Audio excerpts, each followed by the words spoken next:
The rain came down in sheets across Manhattan that November evening, turning the streets of Little Italy into rivers of reflected neon and amber streetlights. Inside La Stella d'Oro, the city's most exclusive Italian restaurant, the weather seemed like a distant memory.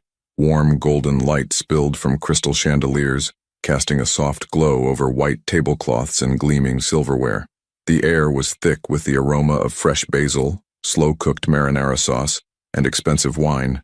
Emma Rodriguez moved between the tables with practiced efficiency, her black server's apron tied neatly around her slim waist. At 24 years old, she had the kind of tired beauty that came from too many sleepless nights and too few moments of peace. Her dark hair was pulled back into a tight bun, a few rebellious curls escaping to frame her face. Dark circles shadowed her eyes, but she smiled warmly at each customer, her professional mask firmly in place. This was her second shift of the day. She'd worked the lunch rush at a diner in Brooklyn, rushed home to feed and hold her 8-month-old daughter Sophia for exactly 47 minutes, then caught the subway to Manhattan for the evening shift. Her feet ached in the required black heels and her arms still felt the phantom weight of her baby. But Emma couldn't afford to think about that now. The tips at La Stella d'Oro were too good to pass up, and the rent on her tiny Brooklyn apartment was due in 5 days. Table 7 needs more bread, Carlos, the head waiter, whispered as he passed her in the narrow corridor between the kitchen and dining room. He was a middle-aged man from the Dominican Republic, one of the few people at the restaurant who treated Emma like a human being, rather than just another struggling single mother desperate for work. "Got it," Emma replied, grabbing a basket of warm focaccia from the kitchen window. As she approached table 7, she noticed the couple there, clearly on a first date, judging by their nervous laughter and the way they kept reaching for their wine glasses. The woman wore a designer dress that probably cost more than Emma made in a month. The man had that polished Wall Street look, perfect hair, expensive watch, rehearsed charm. "Your bread," Emma said softly, placing the basket on the table. "Can I get you anything else?" "Actually," the man said, barely glancing at her, "this wine is corked. Bring us the 2015 Barolo instead." Emma knew for a fact the wine wasn't corked. She'd opened it herself 20 minutes ago, but she simply nodded. "Of course, sir. Right away." This was the dance. The wealthy customers who filled La Stella d'Oro every night rarely saw the servers as real people. Emma had learned to make herself invisible, to anticipate needs before they were spoken, to smile through casual rudeness and forgotten thank yous. It was survival. The restaurant was nearly full that Tuesday evening. Despite the rain, Manhattan's elite always found their way to La Stella d'Oro.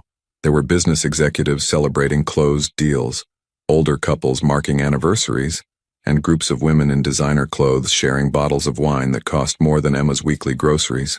The low murmur of conversation mixed with the soft classical music playing through hidden speakers.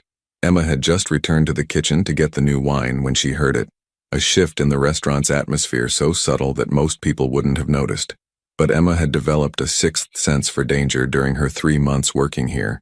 The conversation didn't stop exactly, but it changed. Voices lowered. Laughter became more careful. She peered through the small window in the kitchen door and felt her stomach tighten. Vincent Calabrese had just walked in. Even if Emma hadn't heard the whispered stories from the other servers, she would have known immediately that this man was dangerous. He moved through the restaurant entrance with the kind of confidence that came from never having to fear anything or anyone. He was tall, maybe 6'2", with broad shoulders that filled out his impeccably tailored charcoal suit. His dark hair was swept back from a face that might have been handsome if it weren't so hard, all sharp angles and cold calculation. He looked to be in his mid-30s, and there was something in his eyes, a darkness, a weariness, that made Emma think of locked doors and buried secrets. 2 men flanked him, clearly bodyguards despite their expensive suits. One was massive, with a shaved head and hands like sledgehammers. The other was leaner, with quick eyes that scanned the restaurant constantly, cataloging exits and potential threats. But it was what Vincent Calabrese carried that made Emma's breath catch in her throat. A baby. The child couldn't have been more than 6 months old, wrapped in a blue blanket and held somewhat awkwardly in Vincent's arms. Even from a distance, Emma could see the tension in the man's jaw, the way he held the baby like it was a fragile explosive he didn't quite know how to defuse. Antonio Russo, the restaurant owner, materialized from somewhere in the back, his round face flushed with a mixture of fear and forced hospitality. Emma had never seen Antonio move so quickly. He practically ran to the entrance, his hands already gesturing toward the best table in the house, a large booth in the back corner with a view of the entire restaurant, and more importantly, easy access to the rear exit. "Mr. Calabresi," Antonio said, his Italian accent thicker than usual with nervousness. "What an honor. Please, please, your usual table is ready." Vincent didn't smile. He simply nodded once and allowed Antonio to lead him through the restaurant. Every person they passed found something fascinating about their plates. Eyes dropped. Conversation stuttered and resumed in quieter tones. Emma watched a businessman at table 4 literally turn pale when Vincent walked by. The stories about Vincent Calabresi varied depending on who was telling them, but the core facts remained consistent. He was the head of one of New York's most powerful crime families. His territory stretched from the docks of Brooklyn to legitimate businesses in Manhattan. People who crossed him disappeared. People who worked for him got rich, or ended up in the East River. He was untouchable, protected by layers of lawyers, corrupt officials, and the kind of fear that made witnesses forget how to speak. But none of the stories had mentioned a baby. Emma retreated to the kitchen as Vincent and his guards settled into the corner booth. Her hands shook slightly as she uncorked the Barolo for table 7. Through the window, she could see Antonio personally attending to Vincent's table, his normally commanding presence reduced to nervous servility. "Did you see?" Maria, one of the other waitresses, whispered urgently. She was a young woman from Ecuador, barely 20, with wide eyes that held too much knowledge of the world's cruelty. "Vincent Calabresi is here. With a baby." "I saw," Emma murmured, trying to focus on pouring wine without spilling it. "They say his wife died," Carlos added quietly, appearing beside them. His face was grave. "Childbirth complications. 6 months ago. He's been raising the boy alone. Or trying to. Word is, he's gone through 5 nannies already." "Why?" Maria asked. Carlos shrugged. "Some quit because they're afraid. Some he fires because they can't handle the baby. That child cries constantly, they say. Colicky. Won't take a bottle from strangers." Emma felt something twist in her chest. A familiar, painful recognition. She knew about crying babies. She knew about the exhaustion, the desperation, the feeling of being completely alone while holding a screaming infant at 3 in the morning. She knew about the judgment from strangers who assumed you were doing something wrong, that you weren't trying hard enough, that you should somehow make your child stop crying through sheer force of will. "Emma, you're on section 3 tonight," Carlos said. "That's his area." Her eyes widened. "What? No. Can't someone else?" "Antonio specifically requested you," Carlos interrupted. "He said you're the most professional server we have, the one least likely to stare or gossip or do something stupid." Emma wanted to protest, to explain that she had enough problems without adding a mafia boss to her list. But she knew it was pointless. She needed this job, needed the tips, needed to keep her head down and her daughter fed. "Okay," she whispered. She delivered the wine to table 7, checked on her other tables, and then, inevitably, had to approach the corner booth. Vincent Calabresi sat in the center of the curved booth, the baby in a carrier beside him. The bodyguards flanked the table at a respectful distance, close enough to intervene but far enough to give their boss privacy. The restaurant had placed a white privacy screen partially around the booth, both a courtesy and a statement. Everyone in La Stella d'Oro knew who sat back there. Everyone knew not to look too closely. Emma took a deep breath, smoothed her apron, and approached with a water pitcher and menus. "Good evening," she said, her voice steady despite her racing heart. "Welcome to La Stella d'Oro. Can I start you with something to drink?" Vincent looked up at her, and for a moment Emma forgot to breathe. His eyes were dark brown, almost black, and they held a depth of exhaustion she recognized too well. This was a man who hadn't slept properly in months. This was a man at the end of his rope, holding on only through sheer stubborn will. "Scotch," he said. His voice was rough, like gravel. "Neat. The Macallan 25. "Of course," Emma replied, setting down the water glasses. "And for—" She didn't finish the sentence because the baby started to cry. It began as a whimper, a soft sound of distress that might have been easy to soothe.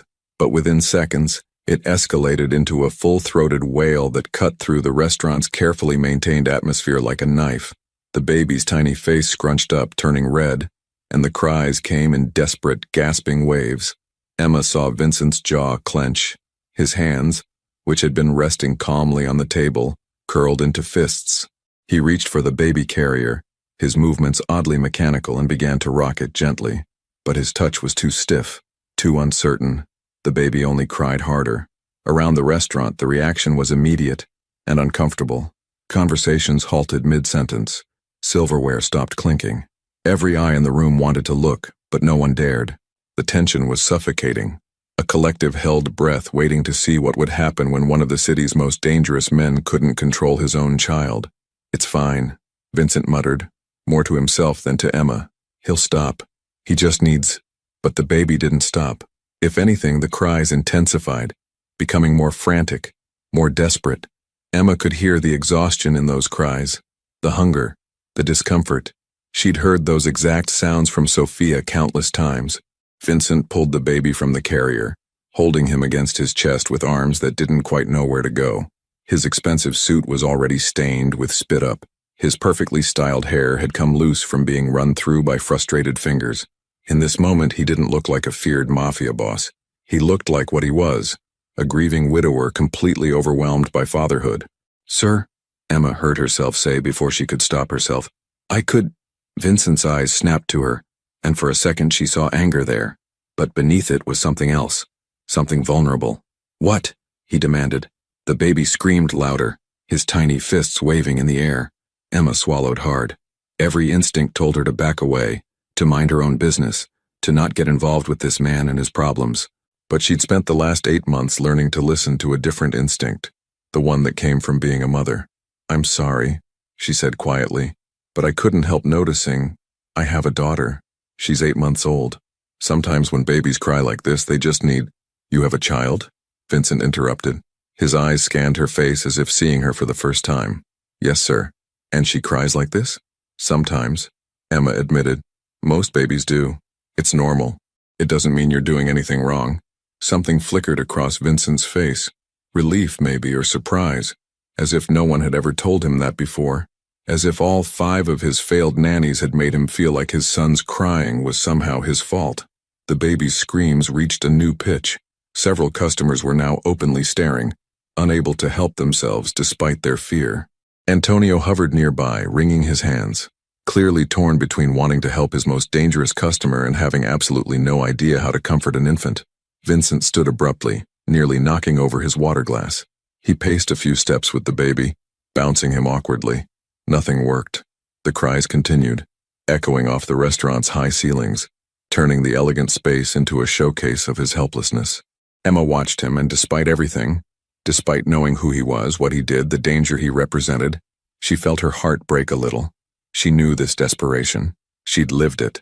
The feeling of being completely alone, of failing the one person who needed you most, of crying yourself while your baby cried, both of you too exhausted to know what to do next. "Would you—" Vincent started, then stopped.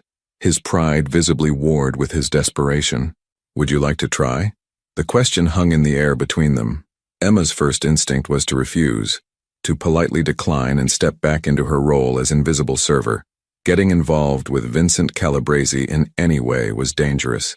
Everyone in the restaurant could feel that truth in their bones, but the baby's cries pulled at something deep in her chest, that sound of pure need, of an infant who couldn't explain what was wrong, who just needed someone to understand, to help, to care. She thought of Sophia, probably crying right now in their apartment while Mrs. Chen from next door tried unsuccessfully to soothe her. Mrs. Chen was kind, but she was 70 years old and didn't have the strength to walk a fussy baby for hours. Emma thought of all the times she'd wished someone would just help her, would see her struggling and offer a hand without judgment. "If you'd like," Emma heard herself say, "I could hold him for a moment, just to see if a different person might help." Vincent stared at her for a long moment. The bodyguards shifted, clearly uncertain about this development. Around the restaurant, Emma could feel dozens of eyes on them, everyone trying to process this surreal scene.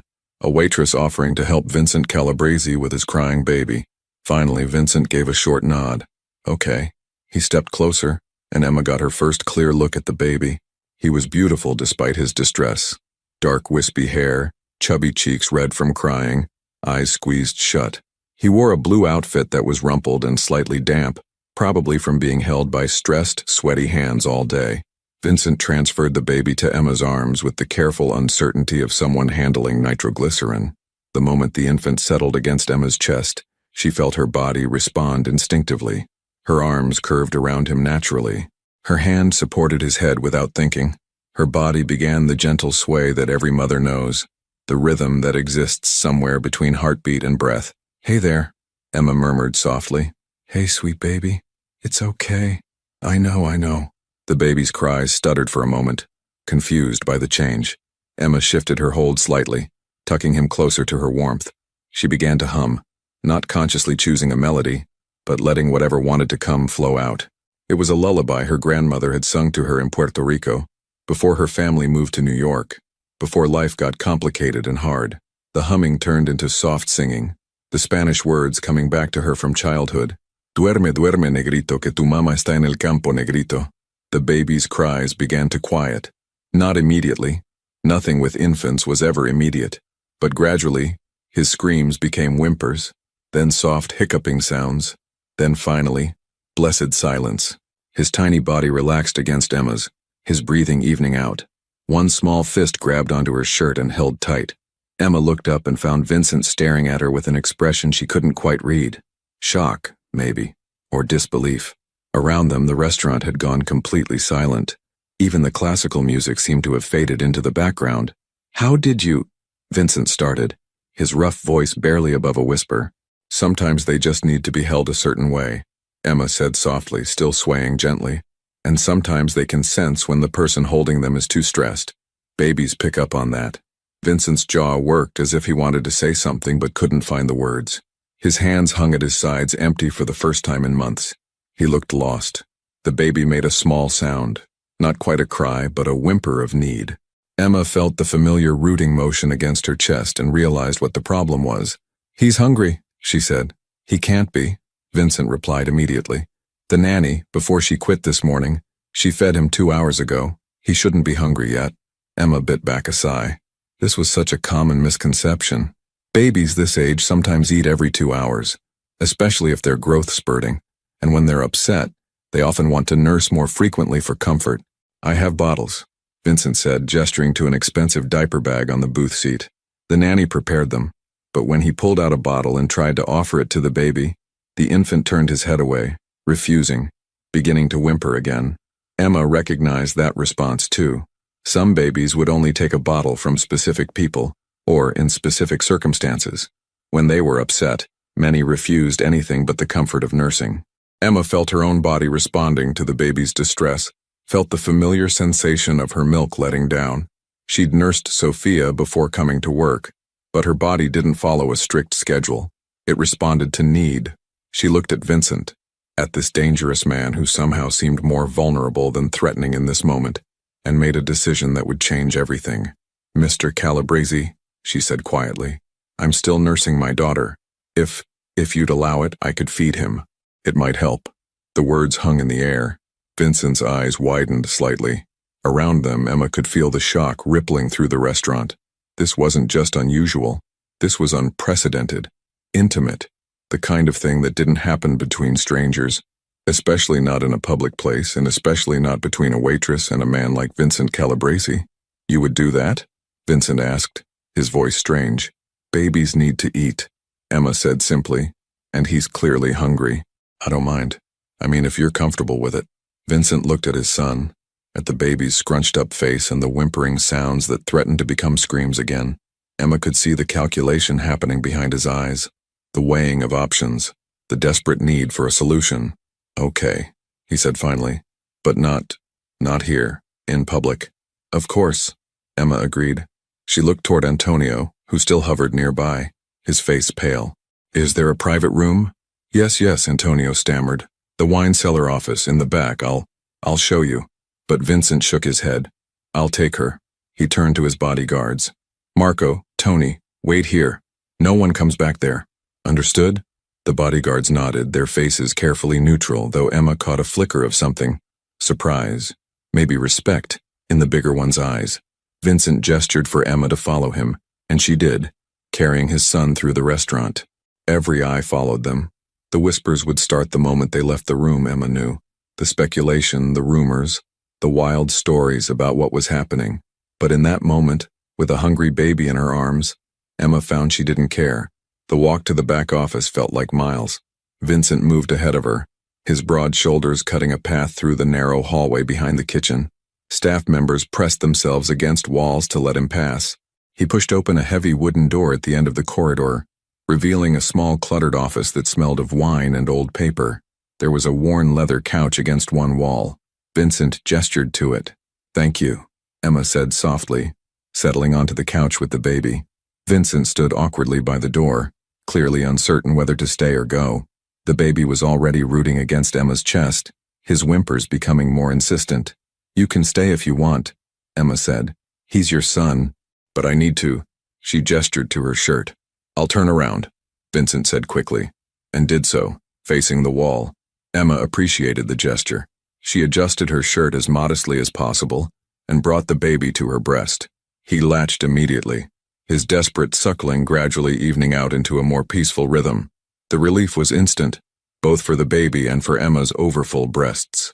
In the quiet of the small office, with only the sound of the baby nursing and the muffled noise of the restaurant beyond the door, Emma finally let herself process what she'd just done. She'd basically told one of New York's most powerful crime bosses that she'd breastfeed his baby. She'd touched his child, taken him from his arms, and walked into a private room alone with a man who could make her disappear without a trace. But looking down at the peaceful infant in her arms, feeling his small body relax as his hunger was satisfied, Emma couldn't bring herself to regret it. "What's his name?" she asked softly. Vincent's shoulders tensed at the question. For a moment, she thought he wouldn't answer. Then quietly, "Michael. Michael Anthony Calabresi. That's a beautiful name." Silence fell again. Emma could hear Vincent's breathing, could sense his tension even though he wasn't facing her. She wondered what he was thinking, what it cost a man like him to accept help, to show weakness, to trust a stranger with his child. "My wife chose it," Vincent said suddenly. Before he stopped, couldn't finish. "I'm sorry," Emma said, and meant it. "Carlos told me what happened. I can't imagine." "No," Vincent agreed. "You can't." But his tone wasn't harsh, just tired. So incredibly tired. Michael's suckling slowed, became more relaxed. Emma could feel him getting drowsy, the warm milk and comfort finally giving him what he needed. She looked at his perfect little face and felt tears prick her eyes. No baby should lose their mother. No father should have to navigate this alone. "Can I ask you something?" Vincent said, still facing the wall. "Of course. How do you do it? How do you keep going when you're alone with a baby and everything feels impossible?" The raw honesty in his question stunned her. This wasn't the feared mafia boss speaking. This was just a man, a grieving, exhausted father who didn't know how to save his son from drowning in both their pain. Emma thought about her answer carefully. "I don't always keep going," she admitted. "Sometimes I cry in the bathroom while Sophia screams. Sometimes I sit on the floor at 3 a.m. and wonder how I'm going to make it through another day. But then she smiles at me or she falls asleep in my arms and I remember why I have to try. And if there's no one to help, no family, then you find moments of grace wherever you can," Emma said. "Like tonight. Michael needed help. I could give it. That's enough." Vincent turned around then, and Emma saw that his eyes were red. He wasn't crying. Men like him probably hadn't cried since childhood. But he was close. He looked at his son, peacefully nursing in a stranger's arms, and something in his hard face softened. "Thank you," he said, and the words sounded like they cost him everything. "You're welcome," Emma replied. Michael had fallen asleep, his tiny mouth slack, a drop of milk on his lips. Emma carefully detached him and adjusted her shirt, then stood slowly, cradling the sleeping baby. "Here," she said, offering Michael back to his father. Vincent took him with more confidence than before, his arms curving naturally around his son. He looked down at the peaceful infant and something like wonder crossed his face. "He never sleeps," Vincent murmured. "Not like this. Not for months." "He will now," Emma assured him. "He was just hungry and overtired. He'll probably sleep for a few hours." Vincent looked up at her, and in that moment Emma saw him clearly. Not a criminal, not a feared boss, just a man who loved his son and didn't know how to save him. "I need to get back to work," Emma said quietly. "But if you need anything else tonight—" "Wait," Vincent said. "What's your name?" "Emma. Emma Rodriguez." "Emma Rodriguez," he repeated, as if memorizing it. "How much do you make here? In tips?" The question caught her off guard. That's not why I know," Vincent interrupted, "but answer anyway. Emma hesitated. On a good night? Maybe $200. Vincent pulled out his wallet with his free hand, careful not to disturb the sleeping Michael. He extracted a stack of $100 bills. Emma counted at least 20, and held them out to her. I can't accept that, Emma said immediately. You fed my son, Vincent stated. You gave him something I couldn't. That's worth more than money. He's a baby who needed help. That's not a transaction. Vincent's expression shifted, something like respect flickering in those dark eyes. You're not like most people. I'm exactly like most people, Emma corrected. I'm just a mother who saw another mother's baby in need. But I'm not a mother, Vincent said quietly. I'm just a man who doesn't know what he's doing. That's every parent, Emma told him. We're all just figuring it out as we go. Vincent looked at her for a long moment, then put the money away. Then let me pay you differently. Come to work for me. Be Michael's nanny. Emma's heart stopped. What? You're good with him. He trusts you and you're… Vincent paused, searching for words. You're not afraid of me. Or you are. But you helped anyway. That takes courage. Mr. Calabresi, the nanny quit this morning. I'm desperate. Name your price. Emma thought of her Brooklyn apartment, the stack of overdue bills on her counter, Sophia crying in Mrs. Chen's arms, the double shifts that never seemed to be enough. She thought of stability, of being able to feed her daughter without counting pennies, of maybe, finally, having something like security. But she also thought of who this man was, what he did, the danger that came with being in his world. I need to think about it, Emma said. Vincent nodded slowly. Fair enough. But Emma? Yes? Thank you. For tonight. For seeing Michael as just a baby who needed help. Not as the son of… He stopped, seemed to reconsider. Just thank you. You're welcome, Emma said again. She left the office on shaking legs and returned to the restaurant floor. The whispers started immediately. Eyes followed her. Questions hung in the air, unasked but obvious. Emma ignored them all. She returned to her tables, took orders, delivered food, smiled her professional smile. But her mind was miles away, replaying the last 30 minutes over and over. When she finally looked toward the corner booth, Vincent was gone. His bodyguards had cleared out. Only Antonio remained, holding an envelope with her name on it. From Mr. Calabresi, Antonio said, his voice strange. And Emma? Whatever you did back there, it was the right thing. Inside the envelope was $5,000 in cash and a business card with a phone number. On the back, written in surprisingly elegant handwriting, were 3 words. When you're ready. Emma's hands shook as she tucked the envelope into her apron. She had no idea if she'd call that number. She had no idea what the right choice was. All she knew was that her life had just changed in ways she couldn't begin to understand. Outside, the rain continued to fall on Manhattan, washing the streets clean, while inside La Stella d'Oro, a young waitress finished her shift and tried to pretend that nothing extraordinary had happened. But everyone in that restaurant knew better. The question now was, what would happen next? Emma didn't sleep that night. She lay in her narrow bed in the studio apartment in Sunset Park, Brooklyn, staring at the water-stained ceiling while Sophia slept peacefully in her crib 3 feet away. The envelope from Vincent Calabresi sat on her nightstand, its presence somehow larger than its physical dimensions. $5,000. More money than Emma had seen in one place since before Sophia was born. More money than 3 months of rent, groceries, diapers, and formula combined. The business card lay next to it, that phone number written in black ink seeming to glow in the darkness. Outside, the sounds of Brooklyn filtered through the thin walls. Sirens in the distance, someone arguing in Spanish 2 floors up, the rumble of the B train passing on the elevated tracks a block away. This was Emma's world. Cramped, loud, uncertain, but hers. Safe in its familiarity, if nothing else. She'd been 22 when she met Derek. He'd seemed charming at first, full of promises about the future they'd build together. But charm had dissolved into criticism, criticism into control, and control into something darker.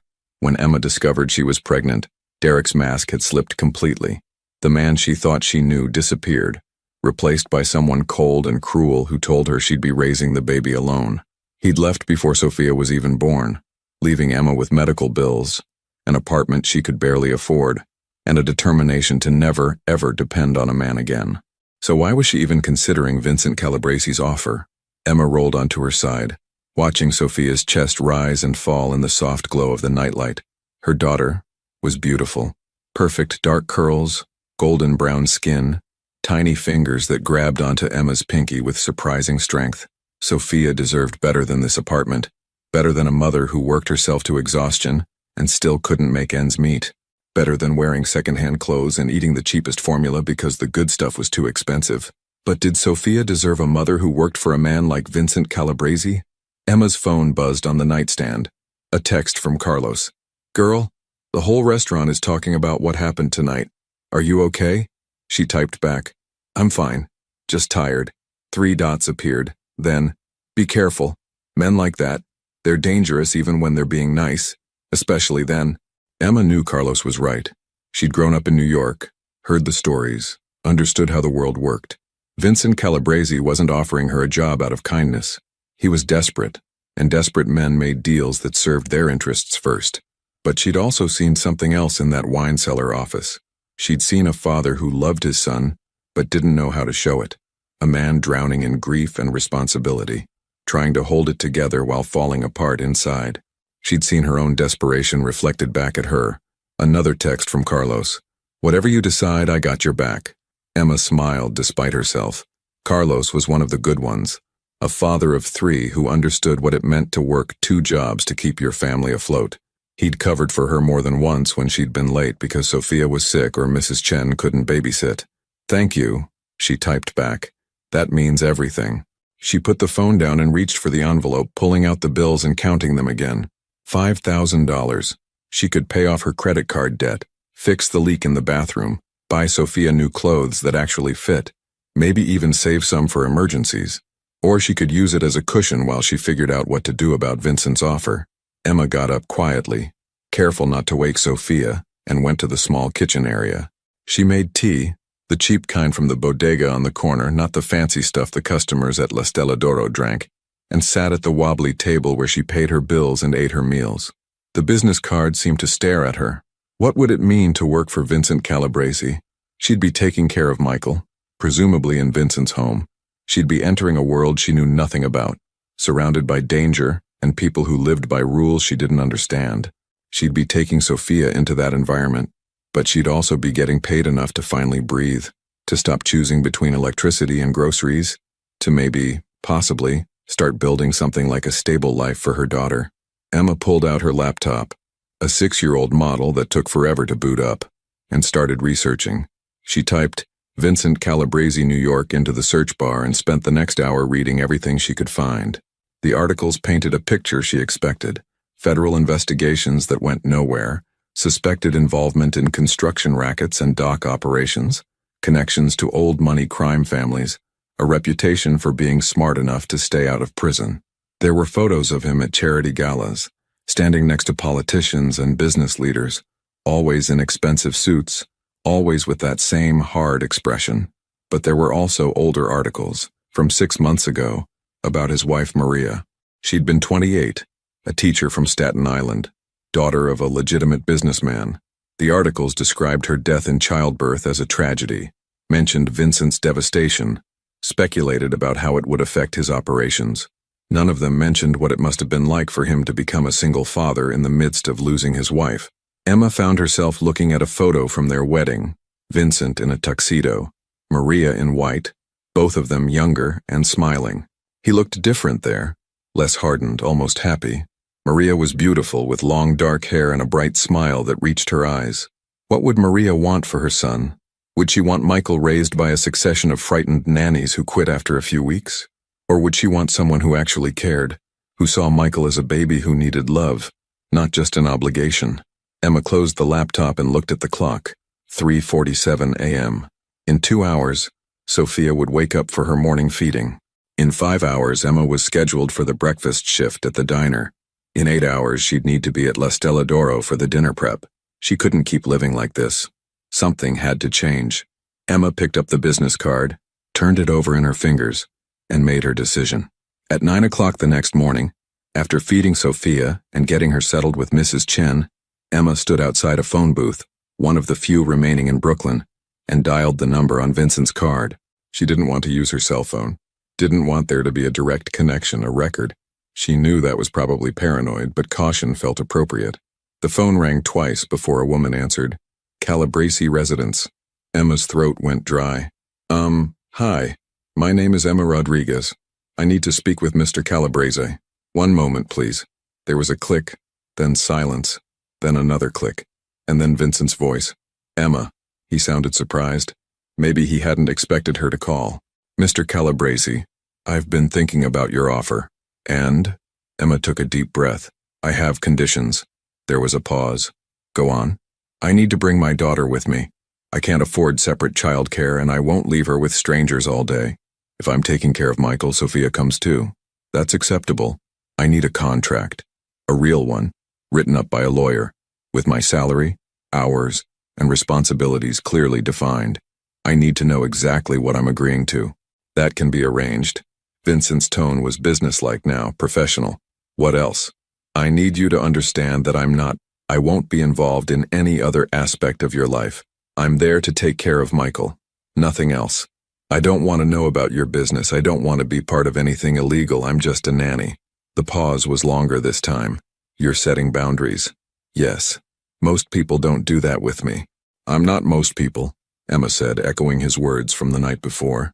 She heard what might have been a soft laugh. No, you're not. Okay, Emma Rodriguez. I agree to your conditions. Can you come to my home today? We'll discuss the details, you can see where you'd be working, and if you still want the job after that, we'll move forward. Where do you live? Sands Point, Long Island. I'll send a car for you. What's your address? Emma hesitated, then gave him the cross streets near her apartment. She still wasn't ready to give him her exact location. The car will be there in an hour. Bring your daughter. Mr. Calabrese. Vincent, he interrupted.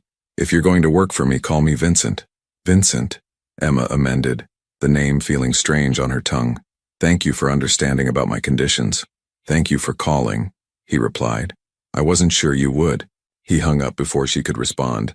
Emma stood in the phone booth for a long moment processing what she'd just done. Then she ran back to her apartment, her heart pounding. Mrs. Chen was rocking Sophia when Emma burst through the door, slightly out of breath. Mrs. Chen, I'm so sorry, but I need to take Sophia for the day. Something came up. The elderly woman handed over the baby with a knowing smile. Good opportunity? Maybe, Emma said. I hope so. She packed Sophia's diaper bag with practiced efficiency. Diapers, wipes, change of clothes, bottles, her favorite stuffed rabbit. Then she changed into the nicest outfit she owned. A simple navy dress that she usually wore to job interviews, paired with the least scuffed of her 3 pairs of shoes. She pulled her hair back into a neat bun, applied minimal makeup, and looked at herself in the bathroom mirror. She looked tired, scared, but also determined. We're going on an adventure, mija, Emma whispered to Sophia, who gurgled happily in response. Mama's trying to make things better for us. Please be good today, okay? Sophia grabbed Emma's nose, which Emma chose to interpret as agreement. Exactly 1 hour after the phone call, a sleek black car pulled up to the corner Emma had specified. It wasn't a limousine, nothing that ostentatious, but it was clearly expensive. The driver was a middle-aged man in a suit who got out and opened the rear door without comment. Ms. Rodriguez? He asked politely. Yes, I'm Joseph. I'll be driving you to Mr. Calabrese's residence. The car seat for your daughter is already installed. Emma looked into the back seat and saw a high-end infant car seat, brand new, exactly the right size for Sophia. Vincent had thought of everything. The drive from Brooklyn to Long Island took about 45 minutes, through neighborhoods that got progressively wealthier. Emma watched the buildings change from her familiar tenements to brownstones to mansions, the streets becoming quieter and more tree-lined. Sophia dozed in her car seat, lulled by the smooth ride. Joseph didn't try to make conversation, for which Emma was grateful. She needed the time to think, to prepare herself for whatever came next. They turned onto a private road marked only by a discreet sign, private property. The car wound through trees for another quarter-mile before emerging into a clearing that made Emma's breath catch. Vincent Calabrese's home was enormous, a 3-story colonial mansion in white stone, with columns flanking the entrance and perfectly manicured grounds that seemed to stretch forever. There was a fountain in the circular driveway, a garden visible around one side, and what looked like a guest house in the distance. This wasn't just wealth. This was generational money, the kind that built empires and bought politicians. Emma felt her courage wavering. What was she doing here? She didn't belong in a place like this. But then Joseph opened her door, and Sophia woke up with a little cry, and Emma remembered why she'd come. She lifted her daughter from the car seat and followed Joseph to the front door. It opened before they reached it. Vincent stood in the doorway, wearing dark slacks and a white dress shirt with the sleeves rolled up. He looked different in daylight, less intimidating somehow, though no less imposing. His eyes went immediately to Sophia in Emma's arms. "This is your daughter?" "Yes, this is Sophia." Vincent's expression softened almost imperceptibly. "She's beautiful. Come in." The interior of the house was just as impressive as the exterior. Marble floors, high ceilings, artwork that Emma suspected was original and expensive, but it was also strangely cold, lacking the warmth of a home where a child lived. Everything was too perfect, too pristine. "Michael is with one of my mother's friends," Vincent explained as he led her through the foyer into a large sitting room. "She's watching him for a few hours while we talk. Please, sit." Emma settled onto a cream-colored sofa that probably cost more than her entire apartment, holding Sophia protectively in her lap. Vincent sat across from her in an armchair, his posture formal, businesslike. "Can I get you something? Coffee? Water?" "Water would be nice, thank you." Vincent nodded to someone Emma hadn't noticed, a woman in her 50s who'd been standing quietly by the doorway. She disappeared and returned moments later with a bottle of water and a glass. "This is Margaret," Vincent said. "She manages the household staff." "Margaret, this is Emma Rodriguez. If she accepts the position, she'll be Michael's nanny." Margaret smiled warmly. "It's nice to meet you, dear. And who's this little one?" "My daughter, Sophia." "She's precious," Margaret said genuinely. "We'll make sure both of you are comfortable here." Emma felt some of her tension ease. Margaret seemed kind, normal, a welcome anchor in this overwhelming situation. After Margaret left, Vincent leaned forward, his forearms resting on his knees. "I want to be direct with you, Emma. I need help with my son. I'm not good at this, at being a father on my own. I've tried 5 nannies in 6 months and none of them worked out. Some were afraid of me. Some couldn't handle Michael's crying. Some I had to let go because they were more interested in gossip and drama than actually caring for my son." "And you think I'll be different?" Emma asked. "I think you already proved you're different," Vincent replied. "Last night you saw a baby who needed help and you helped him. You didn't see an opportunity or a threat. You saw Michael. That's what he needs. Someone who sees him as a child, not as a symbol or a complication." Emma looked down at Sophia, who was playing with her fingers. "I understand that, but I need you to understand something too. I'm a single mother. I've been on my own since before Sophia was born. I know what it's like to feel desperate, to not know if you're doing anything right, to be so tired you can barely stand. But I also know that children need consistency. They need routine and safety and love. If I take this job, I need to know that you're committed to giving Michael those things." Vincent's jaw tightened. "What are you saying?" "I'm saying that I can help you be a better father, but I can't be a substitute parent. Michael needs you. He needs his dad to be present, to be involved, to show up even when it's hard. I can take care of him during the day, but you need to be there for bedtime, for morning feedings, for the moments that matter. Otherwise, what's the point?" The room fell silent. Emma watched emotions flicker across Vincent's face. Surprise, defensiveness, and finally, something that looked like shame. "You're right," he said quietly. "I've been hiding, throwing money and nannies at the problem because I didn't know what else to do. Because every time I look at Michael, I see Maria and He stopped, his voice catching. "I couldn't save her. I couldn't do anything but watch her slip away. And now I have this son who needs me, and I'm terrified I'll fail him too." Emma's heart twisted. This was the truth beneath everything. Not a mob boss's arrogance, but a grieving husband's fear. "You won't fail him," Emma said gently. "Not if you try. And it's okay to be scared. Every parent is scared sometimes, but Michael needs you to be scared and show up anyway." Vincent looked at her with an expression she couldn't quite read. "How did you get so wise?" "I'm not wise," Emma replied. "I'm just a mother who's had to figure things out alone. I know what it costs to be present even when you're breaking inside. But I also know that children are worth it." They sat in silence for a moment, the weight of shared understanding settling between them. "Let me show you the rest of the house," Vincent said finally. "The nursery, where you'd work. Then you can meet Michael again and decide if you want to do this." Emma stood, adjusting Sophia on her hip, and followed Vincent through the mansion. He showed her the kitchen, a massive space with professional-grade appliances and enough counter space to feed an army. The staff quarters, where she could have her own room if she wanted, or she could commute from Brooklyn. A playroom that was already set up but looked unused, filled with expensive toys still in their packaging. And then, the nursery. It was on the second floor at the end of a quiet hallway. Vincent opened the door and Emma stepped into a room that was both beautiful and heartbreaking. The walls were painted a soft blue, decorated with hand-painted clouds and stars. There was a crib made of dark wood, a changing table, a rocking chair by the window. Shelves held books and stuffed animals, everything a baby could need. But it was also sterile, impersonal, like a showroom, rather than a space where a child actually lived. Maria designed this room, Vincent said from the doorway. His voice was thick. She spent hours planning every detail. She wanted Michael to feel safe here, loved. But I don't know if he does. Emma walked to the window and looked out over the grounds.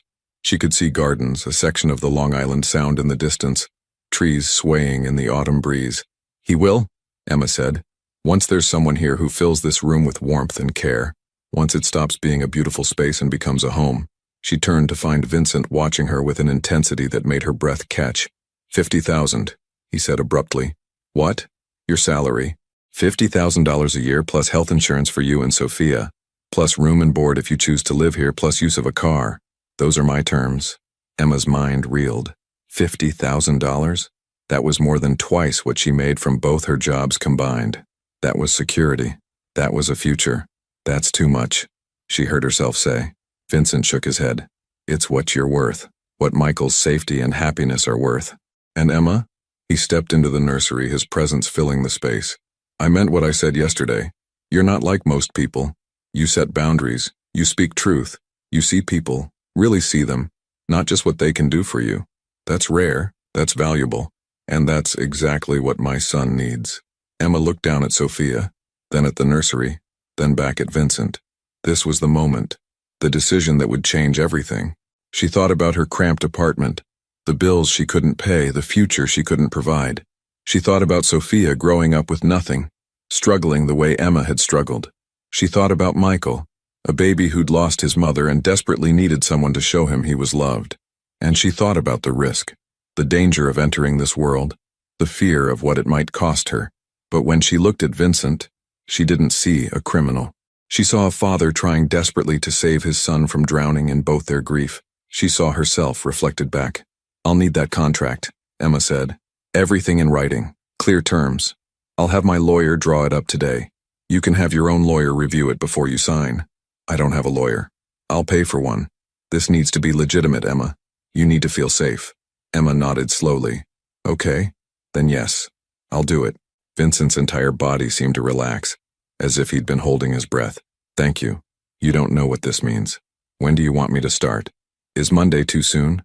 That gave her 3 days to quit her jobs, arrange her life, prepare Sophia. It wasn't much time, but then again, when had Emma ever had the luxury of time? Monday works. Do you want to live here? We have plenty of space, and it would make mornings easier. Emma hesitated. Living here would mean total immersion in this world. No separation between work and home. But it would also mean Sophia would grow up in safety and comfort, with space to play and clean air to breathe. Can I think about it? Maybe start by commuting and see how it goes? Of course, whatever makes you comfortable. Vincent pulled out his phone and typed something quickly. I'm having Margaret prepare some lunch. You should eat before you go back. And I'd like you to spend some time with Michael this afternoon if you're willing. See if what happened last night was a fluke or if you really do have a gift with him.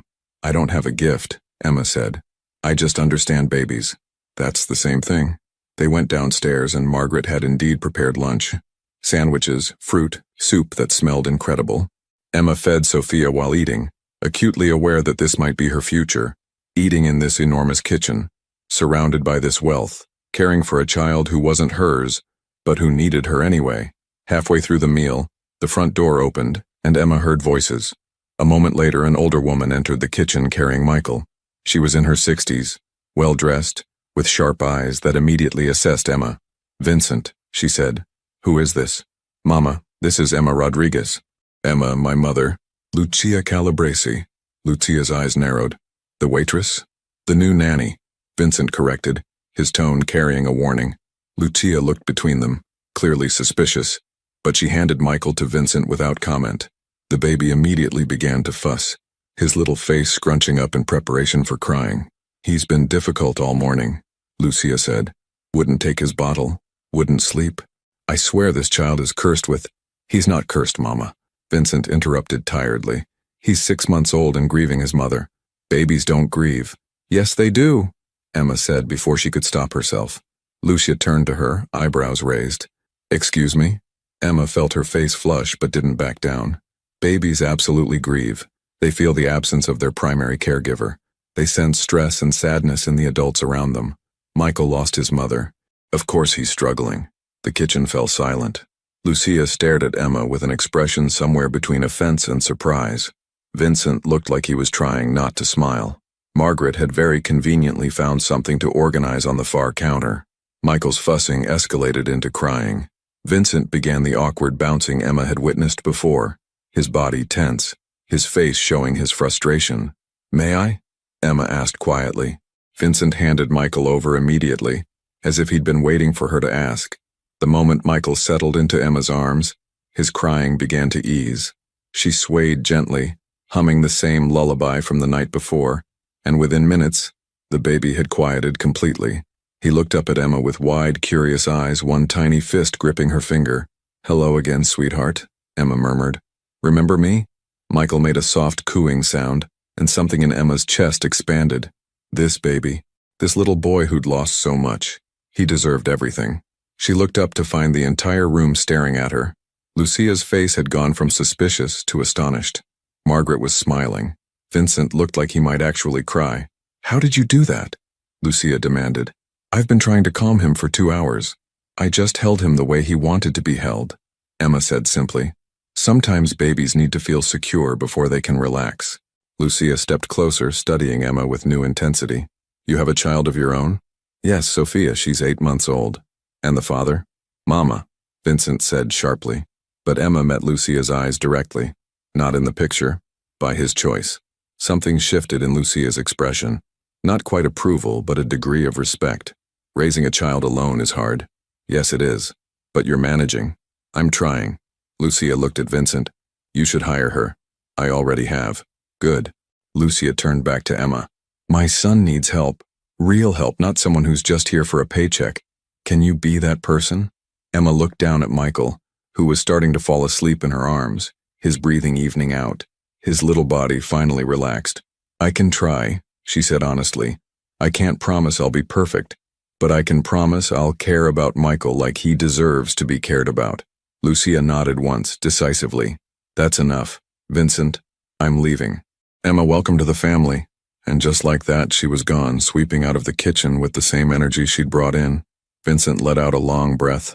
Sorry about her, she's protective. She loves you, Emma said. And Michael, that's good. She also just interrogated you like a witness. I've survived worse interrogations. Vincent smiled. A real smile, the first Emma had seen from him. It transformed his face, made him look younger, less burdened. I believe you. They spent the rest of the afternoon in the nursery. Emma held Michael while Vincent watched, asking questions about feeding schedules and sleep routines and developmental milestones. He pulled out a notebook and actually took notes, his brow furrowed in concentration. You're taking this seriously, Emma observed. You told me to show up, Vincent replied. This is me showing up. Emma felt a surge of respect for this man who was trying so hard to be better than his circumstances. As the sun began to set, painting the nursery in golden light, Michael fell into a deep sleep. Emma laid him gently in the crib, covering him with a soft blue blanket. Sophia was asleep too, having spent the afternoon playing on a blanket Emma had spread on the nursery floor. Vincent stood beside her, looking down at his son with an expression of wonder and pain. He looks like Maria when he sleeps, Vincent said quietly. Same long eyelashes, same little mouth. That must be hard, Emma said. It is, but it's also beautiful. He's all I have left of her. He's more than that, Emma corrected gently. He's himself. He's Michael. He'll have pieces of both of you, but ultimately, he'll be his own person. That's the gift. Vincent turned to her. How do you know these things? I don't know anything, Emma admitted. I'm just trying to figure it out like everyone else. But I do know that children aren't meant to carry our grief. They're meant to carry hope. Hope, Vincent repeated like the word was foreign to him. Yes, hope for something better, something new. They stood there in the quiet nursery as the sun set outside. Two parents trying to give their children better lives than they'd had. trying to be enough even when they felt like they were failing. Monday, Vincent said finally. You'll come Monday? I'll be here. Vincent walked her to the car where Joseph was waiting to drive her and Sophia back to Brooklyn. Before Emma got in, Vincent hesitated, then spoke. Emma, thank you for seeing past who I'm supposed to be and seeing who I'm trying to become. Emma looked at this powerful, dangerous, broken man who was doing his best to be a good father, and she felt something shift inside her. Not romance, this wasn't that kind of story, but recognition, connection, the understanding that sometimes people surprise you. You're welcome, Vincent. See you Monday. The drive back to Brooklyn felt longer than the drive out. Emma held Sophia and watched the city lights appear as they left the suburbs behind. She thought about what she'd just agreed to, the life she was stepping into, the risk she was taking. But she also thought about Michael's peaceful sleep, Vincent's genuine gratitude, and the chance to finally provide real stability for Sophia. When they reached her corner and Emma climbed the 3 flights to her apartment, she was exhausted but more hopeful than she'd been in months. She had 3 days to prepare for her new life, 3 days to quit her jobs, pack what she needed, and ready herself for whatever came next. As she laid Sophia in her crib and sat down at her wobbly kitchen table, Emma looked at the business card one more time, then tucked it away in a drawer. Monday. Her life would change on Monday. And for the first time in a very long time, Emma went to bed feeling like maybe, just maybe, everything was going to be okay. Monday morning arrived with the kind of gray autumn rain that made Brooklyn look even more tired than usual. Emma stood in her apartment at 5:30 in the morning, surrounded by packed bags and second thoughts. She'd spent the weekend in a whirlwind of activity, giving notice at both her jobs. Her manager at the diner had been understanding. The owner of La Stella d'Oro had seemed almost relieved, packing clothes and essentials for herself and Sophia, and lying awake at night wondering if she was making a terrible mistake. Carlos had taken her out for coffee on Sunday afternoon, his weathered face creased with concern. You sure about this, mija? He'd asked, stirring sugar into his café con leche. Once you're in that world, it's hard to get out. I'm not in that world, Emma had insisted. I'm just taking care of a baby whose father is Vincent Calabresi. Carlos had leaned forward, his voice low. I've lived in this city my whole life. I know how things work. Men like that, they seem charming when they want something from you. But there's always a price. He's paying me $50,000 a year, Carlos, with health insurance. That's not a favor. That's a legitimate job. Is it? Carlos had searched her face. Or is it something else? Emma had looked down at her coffee, unable to answer. Because the truth was, she didn't know. All she knew was that Michael needed help. Sophia needed security, and this was the only path she could see forward. Now standing in her apartment with Sophia babbling happily in her playpen, Emma checked her phone. Joseph would arrive in 15 minutes to drive them to Long Island. This was it, the point of no return. Emma picked up Sophia and held her close, breathing in that sweet baby smell that always calmed her nerves. We're going to be okay, mija, she whispered. Mama's going to make sure of it.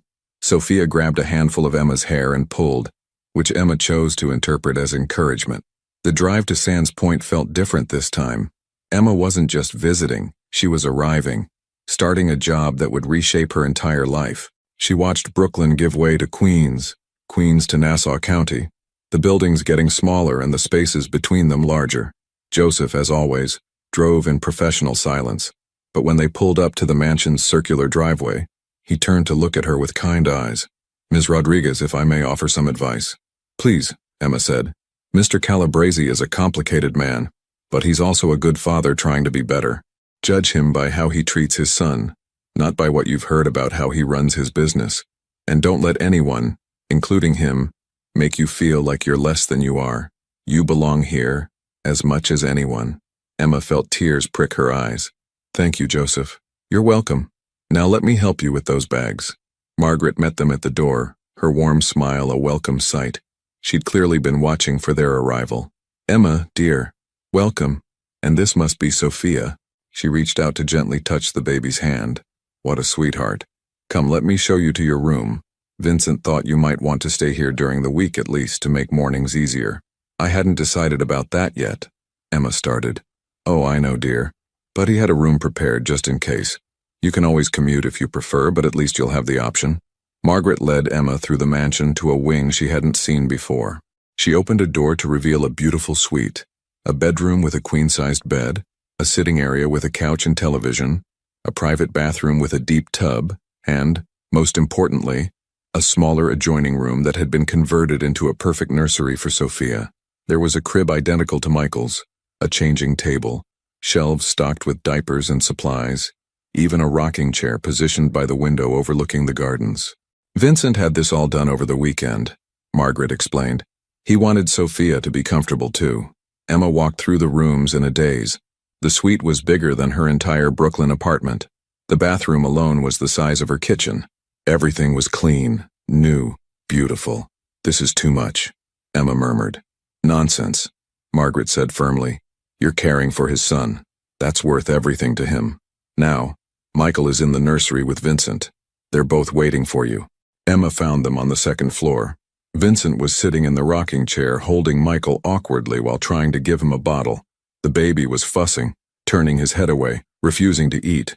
Vincent's hair was disheveled, his shirt wrinkled. Clearly he'd been at this for a while. "Good morning," Emma said softly from the doorway. Vincent looked up and the relief on his face was palpable. "Emma, thank God. He won't eat. I've been trying for 45 minutes." Emma set Sophia down on the playmat in the corner and approached carefully. "May I?" Vincent handed Michael over immediately. Emma settled into the rocking chair and examined the bottle. Formula mixed too thick, the nipple flow too slow for a hungry baby. "The formula needs more water," Emma explained gently. "And this nipple is for newborns. Michael needs a medium flow at his age. Do you have different ones?" I don't know. The last nanny just left everything when she quit." Emma stood, still holding Michael. "Come on, let's go to the kitchen and fix this together." Vincent followed her downstairs, and Emma walked him through proper formula preparation, the right ratio of powder to water, how to test the temperature, which nipples to use at different ages. Vincent listened intently, taking mental notes, asking questions. "How do you know all this?" he asked. "Trial and error," Emma replied honestly, "and a lot of late-night internet research when Sophia wouldn't eat. Every baby is different, but there are some basics that apply to most." She handed him the newly prepared bottle. "You try. He needs to get used to taking bottles from you." Vincent took the bottle nervously. Emma guided his arm into the right position, showed him how to angle it to prevent air bubbles, how to hold Michael so he felt secure. This time, Michael latched on and began to drink. Vincent's face lit up with wonder. He's eating, Emma confirmed. "See? You can do this. Only because you showed me how. That's what I'm here for. To help you learn, not to do everything for you." They stood together in the kitchen, the morning sun streaming through the windows while Michael contentedly finished his bottle. When he was done, Emma showed Vincent how to burp him properly, how to recognize the signs that he was full versus just taking a break. "There's so much I don't know," Vincent said quietly. "Maria knew all of this instinctively. She read every baby book, took every class. I thought I'd have time to learn from her, but then..." He stopped, unable to finish. "You're learning now," Emma said gently. "That's what matters." The rest of that first day established a rhythm. Emma took primary care of Michael, but she constantly involved Vincent, explaining what she was doing and why. She showed him how to change diapers efficiently, how to give a bath without terrifying the baby, how to read Michael's different cries to understand what he needed. Vincent absorbed everything like a man dying of thirst. He took actual notes in a leather-bound notebook, asked questions without ego, admitted when he didn't understand something. Emma realized that beneath the hardened exterior was someone who genuinely wanted to be a good father. He just had no idea how. Around noon, they were in the nursery when Vincent's phone rang. He glanced at the screen and his expression hardened. "I need to take this. Business." "Go ahead," Emma said. "Michael and I will be fine." Vincent stepped into the hallway, and even through the closed door, Emma could hear his voice change, becoming colder, more authoritative. This was the other Vincent, the one the city feared. She focused on Michael, refusing to think about what that phone call might be about. When Vincent returned 10 minutes later, he looked tired. "I have to go out this afternoon, a meeting I can't avoid." "Okay," Emma said simply. Vincent hesitated. "You'll be all right here? Margaret is around if you need anything, and Joseph is available if you want to go anywhere. We'll be fine. Go handle your business." He looked at her for a long moment. "You're not going to ask what the meeting is about? You told me once that you respected boundaries." "I meant what I said," I'm here to take care of Michael, not to get involved in other aspects of your life. Something flickered across Vincent's face. Surprise, maybe respect. Most people are either too afraid to ask or too curious not to. I'm not most people, Emma reminded him. Vincent smiled slightly. No, you're not. After he left, Emma spent the afternoon getting to know the house and establishing routines. She fed Michael, put him down for a nap, then fed Sophia and let both babies sleep while she explored. The mansion was enormous, but oddly impersonal. Beautiful artwork hung on the walls. Expensive furniture filled the rooms, but there were no family photos, no personal touches. It was like a showroom pretending to be a home. Margaret found Emma in the library, staring at the floor-to-ceiling shelves filled with leather-bound books. It's overwhelming at first, Margaret said kindly, but you'll get used to it. Does it ever feel like a home? Emma asked. Margaret sighed. It did when Maria was alive. She brought warmth to this place. After she died, Vincent shut down. He threw himself into work, hired people to maintain the house, but he stopped living in it. He just existed here. That's so sad. It is. But maybe now, with you and Michael here, things will change. Margaret smiled. I've worked for this family for 15 years. I've never seen Vincent as engaged as he was this morning, learning how to feed his son. That's because of you. Emma shook her head. That's because of Michael. He just needed a reason to try. Sometimes we all need that, Margaret agreed. That evening, Vincent returned just before dinner. He came straight to the nursery where Emma was playing with both babies on the floor. How was he? Vincent asked immediately. Perfect. He napped for 2 hours, ate well, had a good diaper change routine. He's a sweet baby, Vincent, really. Vincent sat on the floor beside them, expensive suit and all, and reached out tentatively to Michael. The baby grabbed his father's finger and held on tight. I want to do his bedtime routine, Vincent said. Can you teach me? So Emma walked him through it. The bath, the lotion, the pajamas, the final bottle, the lullaby. She let Vincent do everything while she supervised, only stepping in when he got frustrated or uncertain.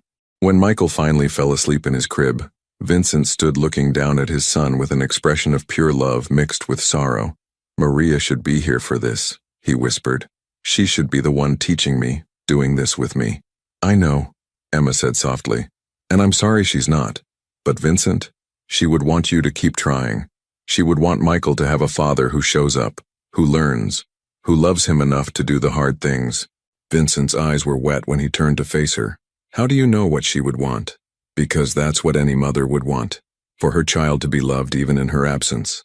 They stood in the quiet nursery, the night settling in outside the windows, and Emma saw Vincent's armor crack just a little more. Thank you, he said hoarsely, for today, for all of this. You're welcome. Emma excused herself to put Sophia to bed in their suite, and by the time both babies were asleep, she was exhausted. But it was a good exhaustion, the kind that came from meaningful work rather than desperate survival. She was getting ready for bed when her phone buzzed. A text from an unknown number. This is Vincent. I wanted to make sure you had my personal cell in case you need anything during the night. And Emma? Today was good. Really good. Thank you for not giving up on us. Emma stared at the message for a long time before responding. You're welcome. Get some sleep. Tomorrow we'll work on tummy time. She could almost hear his confusion in his response. What's tummy time? I'll explain tomorrow. Good night, Vincent. Good night, Emma. The days turned into a week and the week into 2. A routine emerged. Emma arrived early, or simply walked downstairs if she'd stayed over, which was becoming more frequent, prepared both babies for the day, involved Vincent in morning feedings and diaper changes before his business obligations took him away. Afternoons were spent with the babies, walks through the gardens when weather permitted, playtime on the nursery floor, establishing nap schedules that actually worked. Vincent came home every evening for Michael's bedtime routine, without fail. Even if he had meetings, even if he was tired, he showed up. Emma would hear his car in the driveway around 7 o'clock, and within minutes, he'd be in the nursery, ready to learn whatever new skill Emma had planned for that day. Today we're working on reading cues, Emma announced one evening. Reading cues? Vincent repeated, holding Michael against his shoulder. Yes, babies communicate all the time, but not with words. You need to learn Michael's specific signals. Watch. See how he's turning his head against your shoulder and making those little grunting sounds? Yes. That means he's getting tired but fighting it. If you start the bedtime routine now, he'll go down easily. If you wait until he's overtired, it'll be much harder. Vincent studied his son's face intently. I never noticed that before. That's because you were too stressed to notice. Now that you're calmer, you can actually see him. Emma watched Vincent process this, saw the moment he understood that his own emotional state affected his ability to parent. It was a breakthrough, one of many they'd had over the past 2 weeks. But not everything was smooth. There were difficult moments too. One afternoon, Emma was in the kitchen preparing bottles when she overheard Vincent on the phone in his study. The door was slightly ajar, and his voice carried. I don't care what he says, tell him if he doesn't comply there will be consequences. Real consequences. No, I'll handle it myself if I have to. Just get it done. The coldness in his voice made Emma's blood run cold. This was the other Vincent, the one she tried not to think about. The one whose business involved threats and violence and things she didn't want to know about. She quickly finished with the bottles and retreated to the nursery, her hands shaking slightly. That evening, when Vincent came for bedtime routine, Emma found herself watching him differently. Those same hands that gently cradled Michael. What did they do in his other life? That same voice that sang lullabies. What threats did it make? Vincent noticed her distance. Is something wrong? No, Emma said too quickly. Everything's fine. But he wasn't fooled. Emma, talk to me. She hesitated, then decided honesty was better. I overheard your phone call this afternoon, the one about consequences.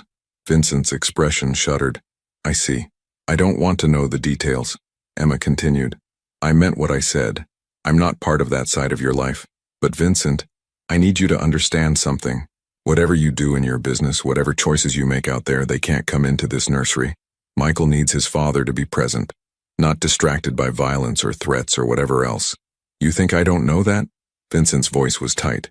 You think I want my son anywhere near my business? Then keep it separate, completely separate, because I won't expose Sophia to danger. If this job ever puts her at risk, I'm gone. They stared at each other, the tension thick between them. Finally, Vincent nodded. You're right, and I promise you, my business and my family are separate, always have been. The meeting I had, the phone call you heard, it was about legitimate construction contracts, not anything illegal. But I understand why it sounded threatening. That's the language of my world, even when the dealings are legal. Are they? Legal?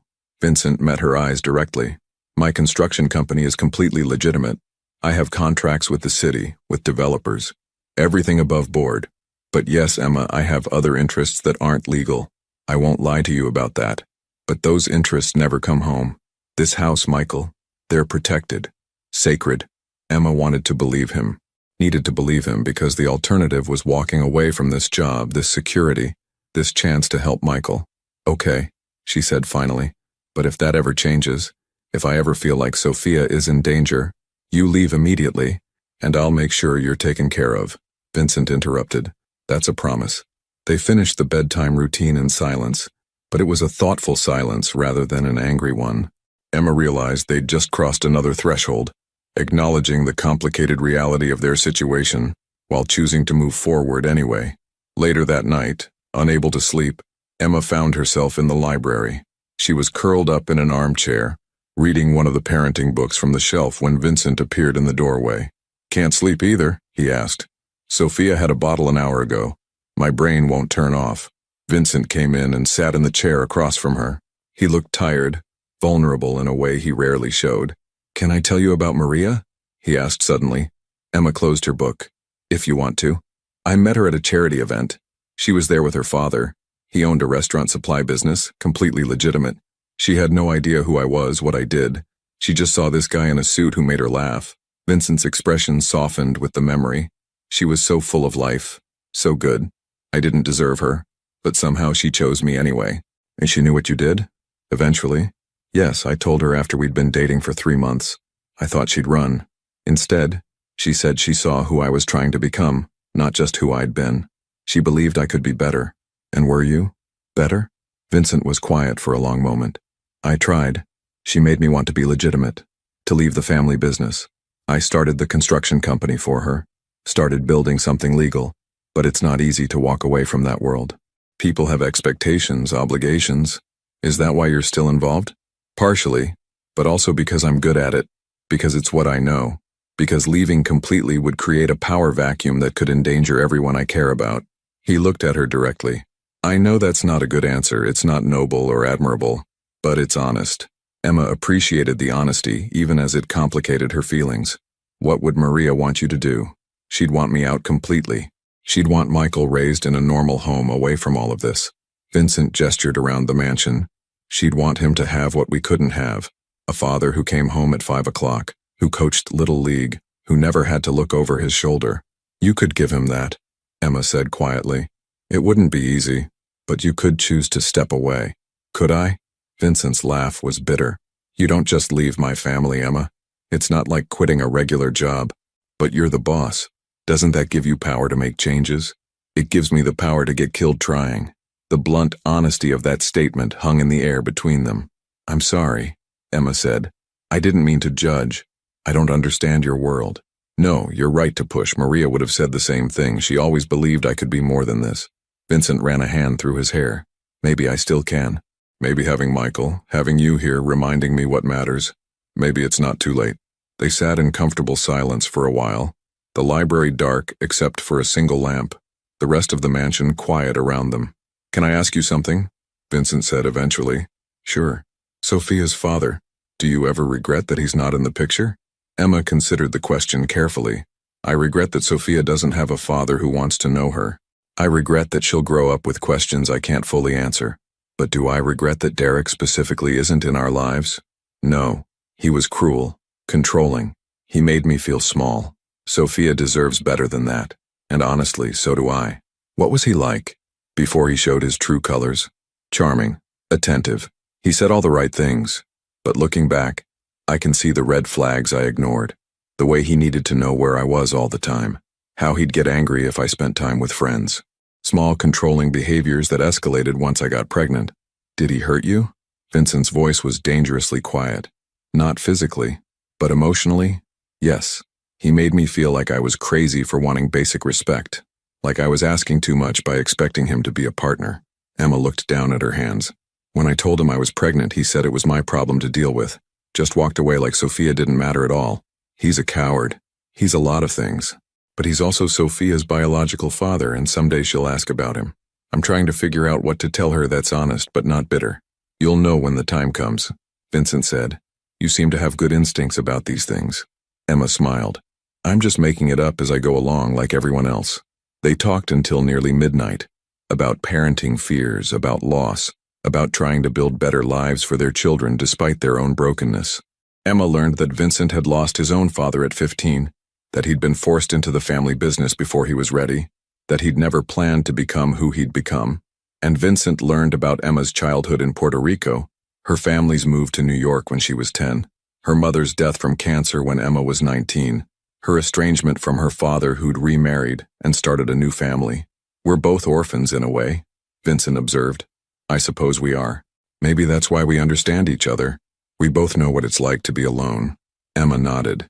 And we both know what it's like to love someone so much you'd do anything to protect them. Vincent's eyes were intense in the lamplight. Michael is lucky to have you, Emma. Luckier than he knows. I'm lucky to have this job. This chance to give Sophia a better life. It's more than a job, Vincent said quietly. You've become part of our family, whether you intended to or not. The words settled over Emma like a warm blanket, comforting and slightly terrifying at the same time.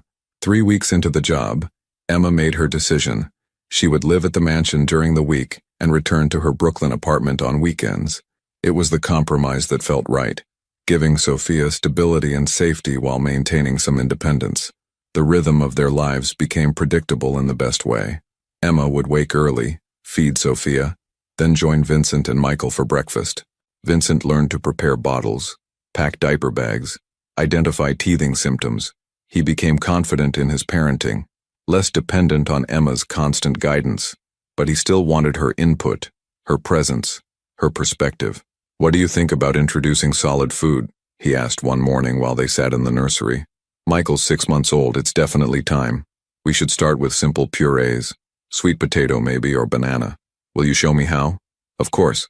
But Vincent, you're doing really well. You know that, right? He looked surprised. I'm fumbling through. All parents fumble, but you're showing up, learning, adapting. That's what matters. Vincent's expression softened. I couldn't do this without you. Yes, you could.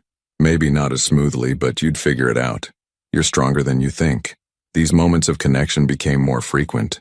They'd find themselves talking long after both babies were asleep, sharing stories and fears and hopes. Emma learned about Vincent's love of architecture, his secret passion for cooking, his dream of maybe, someday, opening a legitimate restaurant. Vincent learned about Emma's abandoned dreams of becoming a teacher, her love of poetry, her fear that she'd never be enough for Sophia. You're more than enough, Vincent told her one evening. Sophia is lucky to have you. I hope so. I hope when she's older she understands why I made the choices I made, why I took this job. She'll understand. Because you did it for her. Because you're giving her opportunities you never had. Emma felt tears prick her eyes. Thank you for saying that. I mean it. Vincent hesitated, then continued. Emma, I need to tell you something. My lawyer finished drawing up your contract. It's ready for you to review. Oh, okay. But I added something. A provision that guarantees your salary for 2 years even if something happens to me. I've also set up a trust for Sophia's education, full college tuition, paid in advance. Emma's breath caught. Vincent, you can't. That's too much. It's not enough. You've given me my son back. You've taught me how to be a father. That's worth everything. I was just doing my job. No, Vincent said firmly. You were doing what you do best. Seeing people who need help, and helping them. Don't diminish that. Emma didn't know what to say. The enormity of Vincent's gesture overwhelmed her. Why? She finally managed. Why would you do this? Vincent looked at her with an expression she couldn't quite read. Because you matter, Emma. You and Sophia both. You've become family, and I take care of my family. Family. The word echoed in Emma's mind long after she'd said goodnight and retreated to her suite. She wasn't Vincent's family. She was his employee. But somewhere over the past few weeks, the lines had blurred. She cared about Michael like he was her own. She cared about Vincent's growth as a father. She cared about this complicated, broken man who was trying so hard to be better. And that terrified her. Because caring meant being vulnerable. It meant opening herself up to potential hurt. It meant risking the stability she'd worked so hard to build. But as Emma checked on sleeping Sophia, as she thought about Michael peaceful in his nursery down the hall, as she remembered the look on Vincent's face when he'd talked about protecting his family, she realized it was too late. She already cared. She was already invested. She was already part of something larger than just a job. For better or worse, Emma Rodriguez had found a new family. Now she just had to figure out what that meant, and whether she was brave enough to accept it. 6 months passed like a dream Emma was afraid to wake from. Michael was now 1 year old, thriving under the care of 2 parents who loved him. Vincent had transformed, no longer the distant, grieving widower, but an engaged father who knew his son's favorite songs, could soothe his tears, and never missed bedtime. Emma watched from the garden as Vincent pushed Michael on the swing, both of them laughing. Sophia played nearby in the grass, her own giggles mixing with theirs. You did this, Margaret said, appearing beside Emma. You gave them back to each other. They did it themselves, Emma replied. I just showed them the way. That evening, Vincent found Emma in the library. I'm stepping back from the business, he announced. Legitimately, completely. It'll take time, but I'm done with that life. Emma's heart soared. Really, really. Because of you. Because you showed me what matters. They stood together, 2 broken people who'd found healing in helping each other. Thank you, Emma. For everything. Thank you for trusting me, she whispered. Outside, the Long Island sunset painted the sky gold. Inside, 2 families, now one, began their new chapter together. Hope, love, home.